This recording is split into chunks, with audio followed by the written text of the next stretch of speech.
Minnesota. Minnesota Makoche means clear water or the water that reflects the skies. Our overall goal is to learn and find the truth to seek clarity about Indigenous history, culture, and language. I, Catherine, Grace, and Vijay are all seeking degrees in science, and Westernized science places emphasis on empirical evidence, but we're wondering what's missing from this. What was left out from our education about the history of Indigenous people in the U.S., and how can Indigenous values enrich everyone's lives? We would like to explore the differences between Indigenous and Westernized science and how we can incorporate Indigenous values into Westernized thinking, especially when it comes to scientific education. Sometimes people have a hard time like showing the negative sides of America. Okay, there's a genocide that happened in the United States, and some teachers would struggle with that, or they don't want to get, like you said, don't want to get into those kind of complex conversations. But still, I think a big part of why it's not covered a lot in most classes is the lack of education on that material from teachers. Grace Amakiapie. I am an undergraduate student at the University of Minnesota studying neuroscience. Bade Ota Edwatie. Makata Hamatahaye. Makata is home to the largest mass hanging of 38 Dakota warriors during the War of 1862.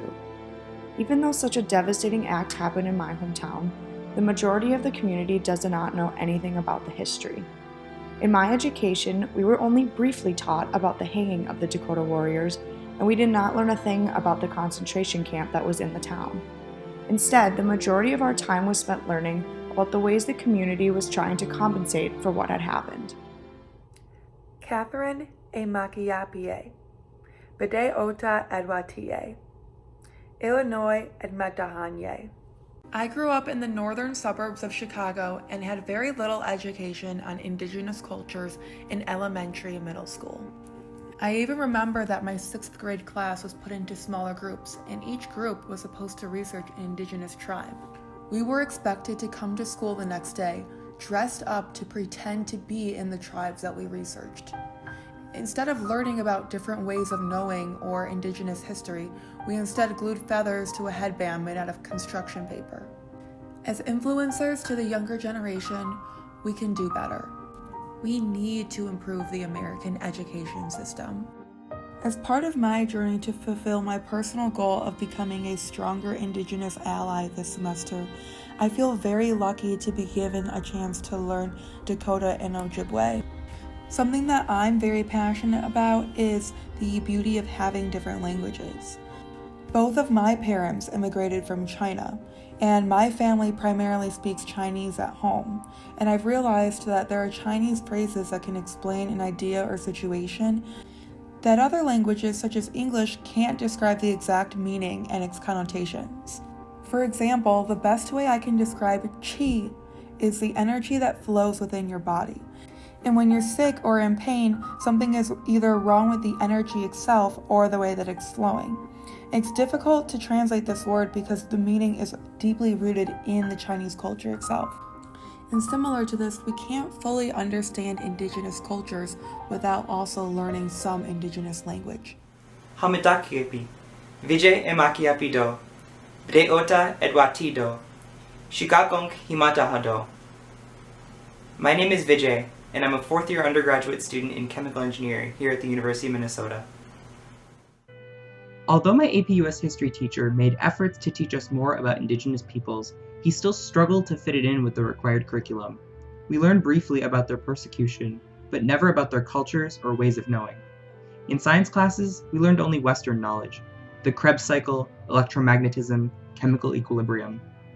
And even at the collegiate level, most of us learn by lecture, not by observing how our relatives have figured things out over the last several millennia. Not only does Westernized education leave out important history about the Indigenous people, but it also institutionalizes science and takes away from its natural beauty. I took a course my freshman year called Ways of Knowing in Science. My professor, Dr. Mark Belcourt, taught me that many Indigenous cultures focus on experiential learning and listen to what nature has to tell them. The philosophy is that Western science, you have to be able to measure it, see it, and so on for it to exist with things, whereas I think an indigenous way is more of a holistic. Indigenous people used to use willow for like a toothache. They would chew on willow bark. And what the scientists have found out, that the active ingredient in the willow bark is aspirin. And so they refined that, and then they artificially now create aspirin. But what happened was, what they found is that aspirin is very hard on the stomach, and people were getting ulcers all the time. And so if you go back and look at the totality of the willow bark, there are ingredients in the willow bark that soothe the stomach. So by being reductionistic and finding that one active ingredient, you lost that other part that sort of soothes things to make it easier for your body to use that medicine. Higher education systems are becoming more aware of this and have started to give its students the knowledge and confidence to go out and explore these different types of learning on their own. As a first-year student at Minnesota, I was lucky to have a chance to volunteer at the Native American Medicine Garden. At first, I expected to learn about Native medicine, the garden's plants, and their medicinal properties. For my first couple weeks at the garden, however, Jante Suta Francis Fedelian, the garden's caretaker, first directed me to root out some invasive plants. As I started on the task, I was frightened by Tukhmagra landing on the plants I was trying to remove, and I was so unprepared that first day that I nearly fainted in the heat. In time, though, I became more comfortable with the nature that surrounded me. I started to appreciate the zicha uta yute, wabadushkadan asadohan napachoka mitawa, ga dashna hecha hideshka washtedan wamna heza yute. One day, while I pulled up dyeing mint, I heard a scratching over the otherwise silence of fresh snowfall, and soon found myself sitting in the snow in front of a squirrel. Jante Suta taught me that building relationships takes time. I was slowly beginning to connect to the garden, here, in Imani Jaska. Shedding our prejudices and taking off Western science goggles, we can more deeply experience Unchima Ka's gifts.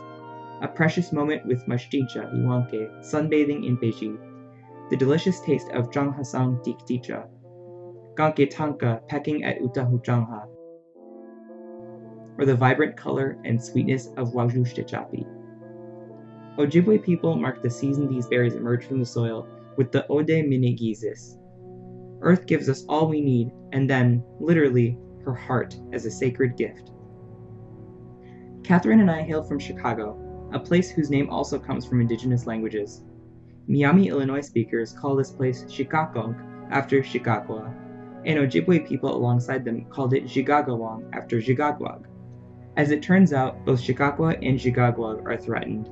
Chicagoa by overharvesting as local foragers take more than the land can give, and Jigagwag as roads become death traps and animal control seeks to capture them out of existence. Becoming educated about our own places of origin is just the first step towards healing. Jante Suda did teach me that Beji Hota and Wamana Heza Zibzipedan can brew a soothing and earthy tea. Western science confirms that rosmarinic acid in Beji Hota quells inflammation, and Wamana Heza Zibzipedan contains protective antioxidants. But what Jante Suta meant by medicine is far greater. Today's consumerism-driven lifestyles are enabled by colonialism and extraction, and this hurts all of our relatives. When most scientists say sustainability, they're talking about things like reducing emissions, conserving water, sustainable forestry, and biodegradable plastic. To rid ourselves of the harmful practices that got us here, we need these technologies. But for all of us, becoming allies, reconnecting with the lands and cultures, and drawing on the wisdom of indigenous peoples who first called these places home is perhaps what we need to change how we live, fight injustice, and heal together. We would like to thank our educators, Fong and Chante Maza, for contributing to Indigenous learning initiatives outside of this course. Your knowledge is truly a gift. As allies, it is important to be consciously aware of how we are taught in the whitewashed, westernized education system.